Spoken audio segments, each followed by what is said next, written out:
मीठे बच्चे, बाप को ज्ञानी तु आत्मा बच्चे ही प्रिय हैं, इसलिए बाप समान मास्टर ज्ञान सागर बनो। प्रश्न, कल्याणकारी युग में बाप सभी बच्चों को कौन सी स्मृति दिलाते हैं?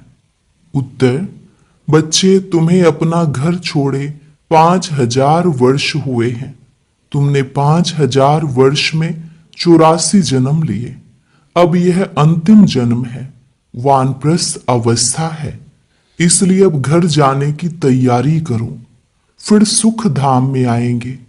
भल गृहस्थ व्यवहार में रहो, लेकिन इस अंतिम जन्म में पवित्र बन बाप को याद करो।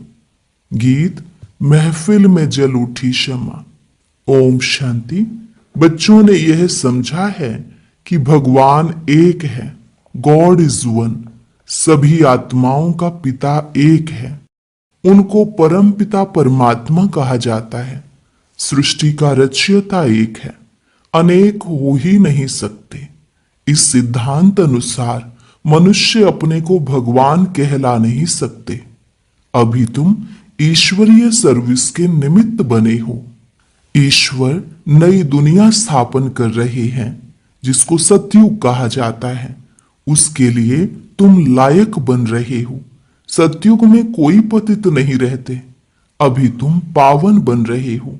कहते हैं पतित पावन मैं हूं, और तुम बच्चों को श्रेष्ठ मत देता हूं कि मुझ अपने निराकार बाप को याद करने से तुम पतित तमो प्रधान से पावन सतो प्रधान बन जाएंगे। याद रूपी योग अग्नि से तुम्हारे पाप नाश हो जाएंगे। साधुवादी तो कहते हैं ईश्वर सर्वव्यापी है, एक तरफ कहते भगवान एक है, फिर यहां तो बहुत अपने को भगवान कहलाते हैं। श्री श्री 108 जगत गुरु कहलाते हैं। अब जगत का गुरु तो एक ही बाप है। सारे जगत को पावन बनाने वाला एक परमात्मा सारी दुनिया को लिबरेट करता है दुख से। वही दुख हरता सुख करता है। मनुष्यों को यह नहीं कहा जा सकता है। यह भी तुम बच्चे समझते हो। यह है ही पतित दुनिया। सब पतित हैं। पावन दुनिया में है यथा महाराजा महारानी तथा प्रजा। सतयुग में पूज्य महाराजा महारानी होते हैं, फिर भक्ति मार्ग में पुजारी बन जाते हैं। सतयुग में जो महाराजा महारानी हैं, उनकी जब 2 कलाएं कम होती हैं तो राजा रानी कहा जाता है। यह सब बातें डिटेल की हैं, नहीं तो 1 सेकंड में जीवन मुक्ति। बाप समझाते हैं भल गृहस्थ व्यवहार में रहो, परंतु यह अंतिम जन्म पवित्र रहो। अब वानप्रस्थ अवस्था है। वानप्रस्थ व शांति धाम एक ही बात है। यहाँ आत्माएं ब्रह्म तत्व में रहती हैं, जिसको ब्रह्मांड कहते हैं। वास्तव में आत्माएं कोई अंडे मिसल नहीं है। आत्मा तो स्टार है। बाबा ने समझाया है जो भी आत्माएं हैं इस ड्रामा में एक्टर्स हैं। जैसे एक्टर्स नाटक में ड्रेस बदलते हैं, भिन्न भिन्न पार्ट बजाते हैं, यह भी बेहद का नाटक है। आत्माएं इस सृष्टि पर 5 तत्वों के बने हुए शरीर में प्रवेश कर पार्ट बजाती हैं, शुरू से लेकर। परमात्मा और ब्रह्मा विष्णु शंकर सब एक्टर्स हैं। नाटक में भिन्न भिन्न प्रकार की ड्रेस मिलती है पार्ट बजाने। घर में आत्माएं सब शरीर के बिगड़ रहती हैं। फिर जब 5 तत्वों का शरीर तैयार होता है तब उनमें प्रवेश करती हैं। 84 शरीर मिलते हैं तो नाम भी इतने बदलते हैं। आत्मा का नाम एक है। अब शिव बाबा तो है ही पतित पावन, उनको अपना शरीर नहीं है, शरीर का आधार लेना पड़ता है। कहते हैं मेरा नाम शिव ही है। भल पुराने शरीर में आता हूं, इनके शरीर का नाम अपना है, इनका व्यक्त नाम है, फिर अव्यक्ति नाम पड़ा है। एक धर्म वाला दूसरे धर्म में जाता है तो नाम बदलता है। तुम भी शूद्र धर्म से बदल ब्राह्मण धर्म में आए हो तो नाम बदला है। तुम लिखते हो शिव बाबा थ्रू ब्रह्मा। शिव बाबा परमपिता परमात्मा है, उनका नाम नहीं बदलता है। शिव बाबा ब्रह्मा द्वारा स्थापना करा रहे हैं आदि सनातन देवी देवता धर्म की, जो प्रायः लोप हो गया है। जो पावन पूज्य थे वे ही पतित पुजारी बनते हैं। 84 जन्म पूरे किए हैं, अब फिर से देवी देवता धर्म स्थापन होता है।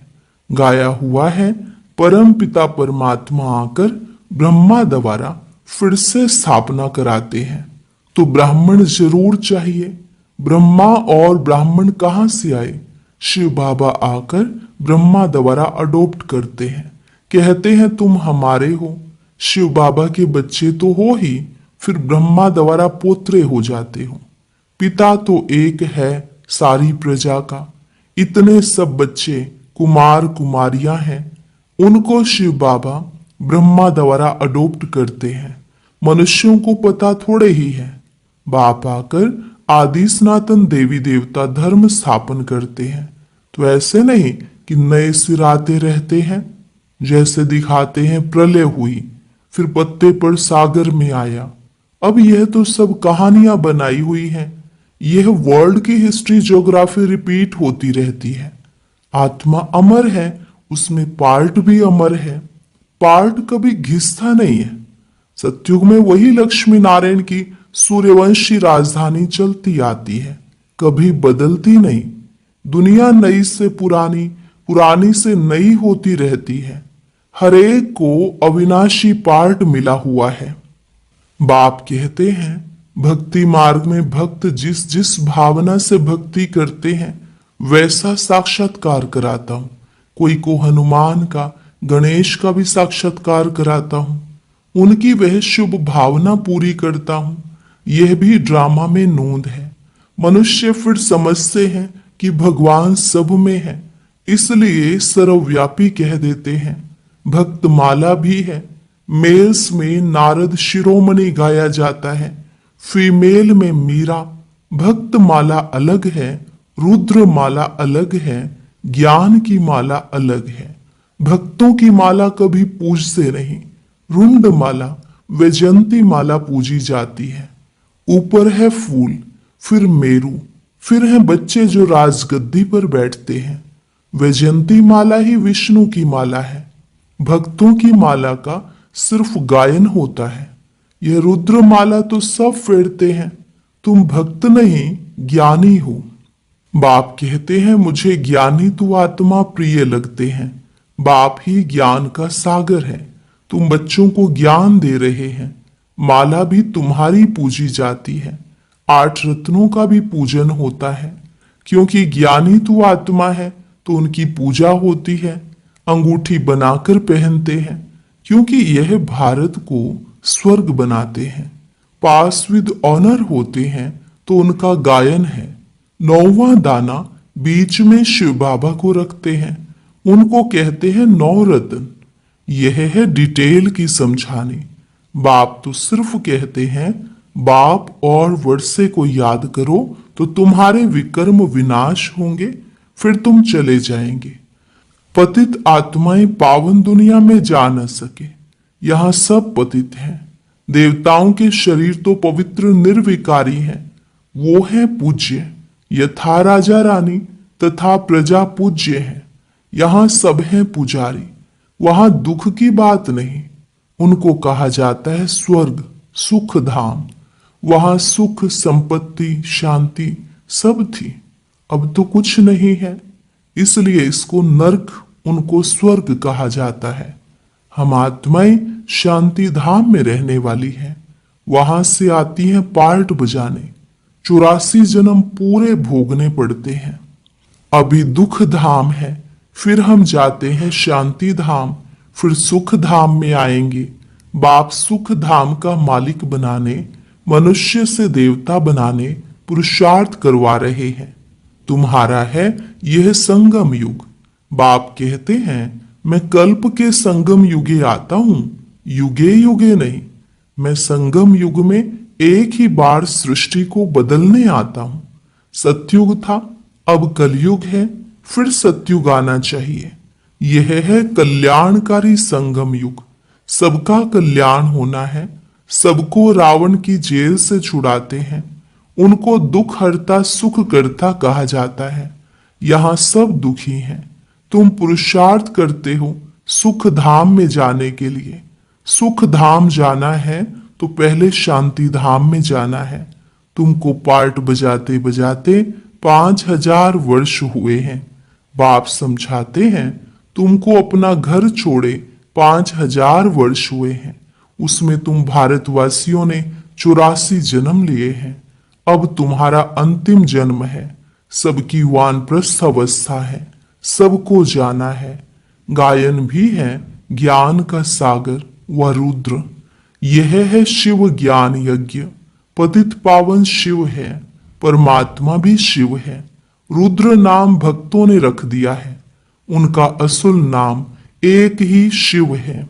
शिव बाबा प्रजापिता ब्रह्मा द्वारा स्थापना करवाते हैं। ब्रह्मा एक ही है। यह पतित फिर वही ब्रह्मा पावन बनता है तो फरिश्ता बन जाता है। जो सूक्ष्म वतन में दिखाते हैं वह दूसरा ब्रह्मा नहीं है। ब्रह्मा एक है। यह व्यक्त वह अव्यक्त। यह संपूर्ण पावन हो जाएंगे तो सूक्ष्म वतन में देखेंगे। वहां हड्डी आदि होती नहीं। बाबा ने समझाया था जिस आत्मा को शरीर नहीं मिलता वह भटकती रहती है। उनको भूत कहा जाता है। जब तक शरीर मिले तब तक भटकती रहती है। कोई अच्छी होती है कोई बुरी होती है। तो बाप हर एक बात की समझानी देते हैं। वह ज्ञान का सागर है तो जरूर समझाएंगे ना। 1 सेकंड में जीवन मुक्ति है। अल्फ और बे को याद करो तो सेकंड में जीवन मुक्ति का वर्षा मिलेगा। कितना सहज है। नाम ही है सहज राजयोग। वह समझते हैं भारत का योग यह था, परंतु वह सन्यासियों का हठ योग है। यह तो बिल्कुल ही सहज है। योग माना याद। उनका है हठ योग। यह है सहज। बाप कहते हैं मुझे इस प्रकार याद करो। कोई लॉकेट आदि लगाने की दरकार नहीं है। तुम तो बच्चे हो बाप के। बाप को सिर्फ याद करो। तुम यहाँ पार्ट बजाने आए हो। अब सबको वापस घर जाना है। फिर वही पार्ट बजाना है। भारतवासी ही सूर्यवंशी चंद्रवंशी वैश्यवंशी शूद्रवंशी बनते हैं। इस बीच में और धर्म वाले भी आते हैं।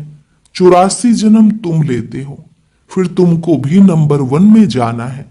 फिर तुम सत्युग में आएंगे तो और सभी शांति धाम में होंगे। और धर्म वालों के वर्ण नहीं है। वर्ण भारत के ही हैं। तुम ही सूर्यवंशी चंद्रवंशी बने थे। अभी ब्राह्मण वर्ण में हो। ब्रह्मावंशी ब्राह्मण बने हो। यह सब बातें बाप बैठ समझाते हैं। जिनकी बुद्धि में धारणा नहीं हो सकती उनको कहते हैं सिर्फ बाप को याद करो। जैसे बाप को जानने से बच्चे को मालूम पड़ जाता है यह मिल्कियत है। बच्ची को तो वर्षा नहीं मिलता है। यहां तुम सब शिव बाबा के बच्चे हो। सबका हक है। मेल अथवा फीमेल सबका हक है। सबको सिखाना है शिव बाबा को याद करो। जितना याद करेंगे उतना विकर्म विनाश होंगे। पतित से पावन बनेंगे। आत्मा में जो खाद पड़ी है वह निकले कैसे? बाप कहते हैं योग से ही तुम्हारी खाद खत्म हो जाएगी। यह पतित शरीर तो यहां ही छोड़ना है। आत्मा पवित्र बन जाएगी। सब मच्छरों सदृश जाएंगे। बुद्धि भी कहती है सत्युग में बहुत थोड़े रहते हैं। इस विनाश में कितने मनुष्य मरेंगे, बाकी थोड़े जाकर रहेंगे। राजाएं तो थोड़े होंगे, बाकी 9 लाख प्रजा सत्युग में रहती है। इस पर गाते भी है ना 9 लाख तारे यानी प्रजा। झाड़ पहले छोटा होता है फिर वृद्धि को पाता है।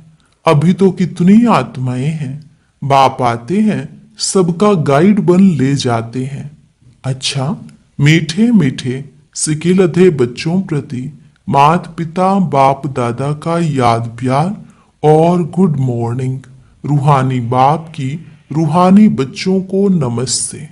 रूहानी बच्चों की रूहानी बाप दादा को नमस्ते नमस्ते, गुड मॉर्निंग।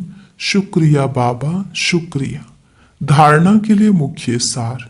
योग अग्नि से विकर्मों की खाद को भस्म कर पावन बनना है।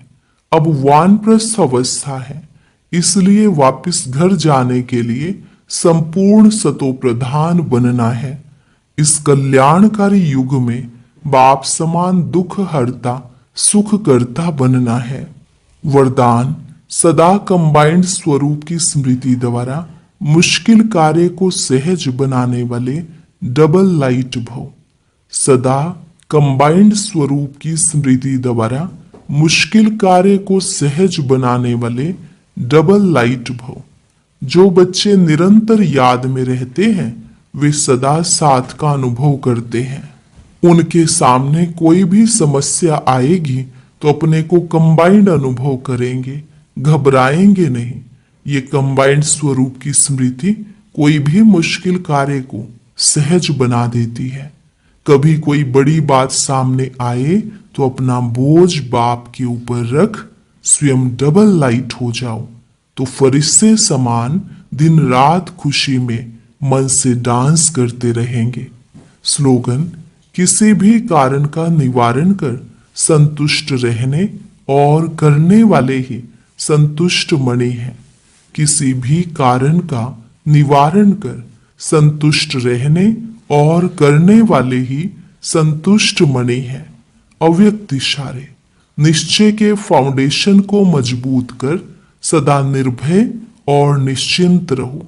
श्रीमत प्रमाण हर कदम हो तो सदा निश्चिंत रहेंगे, और निश्चिंत हैं तो सदा यथार्थ निर्णय देंगे। जब निर्णय यथार्थ होगा तो विजयी होंगे। त्रिकालदर्शी आत्मा सदा ही निश्चिंत रहती है, क्योंकि उसे निश्चय है कि हमारी विजय हुई ही पड़ी है।